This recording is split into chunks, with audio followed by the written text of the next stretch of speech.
Good morning students आज हम काव्य 13 पढ़ेंगे। इसका शीर्षक है साधु उपदेश। इसके कवि का नाम है काका हाथरसी।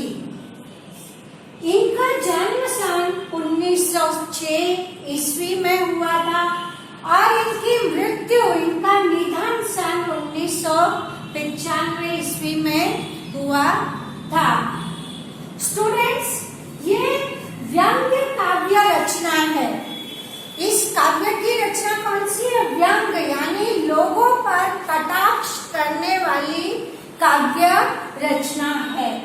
और इन कवि को व्यंग्यकार, हास्य कवि के नाम से जाना जाता है। इनकी एक बहुत मशहूर रचना थी जिसका नाम था धर्मयुग, जो हमारे बुजुर्ग बड़े ही चाव से उसे पढ़ा करते थे। ये पत्रिका शायद आपके दादा दादी जानते हो, तो आप जान सकते हो कि धर्मयुग कैसी पत्रिका थी। स्टूडेंट्स, सबसे पहले हम शब्दार्थ देखेंगे। गौमुखी, गौमुखी का अर्थ होता है ऐसी थैली जिसमें माला रखकर ईश्वर का नाम स्मरण किया जाता है। धर्म संकट, मुश्किल, निष्काम, निस्वार्थ, पोल, दोष। कहावत, ये कहावत है मुख के राम बगल में छुरी। इसका अर्थ होता है कथनी और करनी में अंतर होना, कहने और करने में अंतर होना। स्टूडेंट्स, ये कहावत का अर्थ मैंने यहाँ पर बताया, लेकिन वाक्य प्रयोग आपको करना है। अब स्टूडेंट्स, हमारे इस काव्य का जो भाव है वो इस तरह से है। काव्य का शीर्षक सुनकर हमें ऐसा लगता है कि अच्छे उपदेश दिए गए होंगे। इसमें कवि ने उपदेश तो दिए हैं, लेकिन जो ढोंगी साधु हैं, जो ढोंग करते हैं, बहुरूपिया साधु हैं, उन पर इन कवि ने जमकर कटाक्ष किया है, व्यंग्य किया है। कवि कहते हैं कि हे साधु, तुम लोग अपने हाथों में गौमुखी रखकर माला फेरते रहते हो, लेकिन तुम माला जरूर फेरते हुए संसार को दिखाई देते हो, लेकिन तुम्हारे मन में कुछ और चल रहा होता है, इसे ही चलने दो। और इसमें कवि कहते हैं कि अगर कभी तुम्हारे सामने कोई तर्क करने वाला व्यक्ति आ जाए तो उसके सामने ऐसा ढोंग करो कि तुम्हारा मौन व्रत है, मौन व्रत धारण कर लो, तो तुम उस व्यक्ति से तर्क वितर्क करने से बच जाओगे। कवि कहते हैं कि मुंह में राम का नाम है, लेकिन बगल में छुरी है। तुम मुंह में तो राम राम बोलते रहते हो, तुम्हारा कहना कुछ और होता है और करते कुछ और हो। हम बहुत से बाबाओं के बारे में जानते हैं जो आजकल जेल की हवा खा रहे हैं और जेल की चक्की पीस रहे हैं।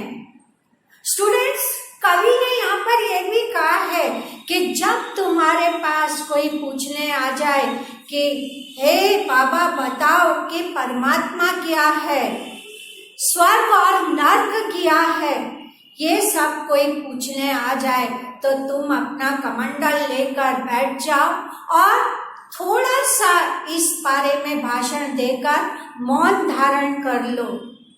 मौन धारण कर लोगे तो बाबा के चमचे कहेंगे कि हमारे बाबा अभी तो मौन धारण किए हुए हैं, अभी वो बोल नहीं सकते।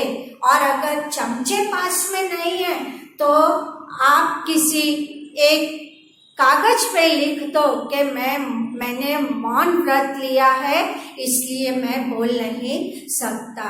तो तुम होशियार लोगों से तर्क वितर्क करने से बच जाओगे कि पोथी पढ़ पढ़ के तुम थोड़ा बहुत सीख लेते हो, लेकिन पोथी का जो सही ज्ञान है वो तुम देने का हिम्मत नहीं कर सकते।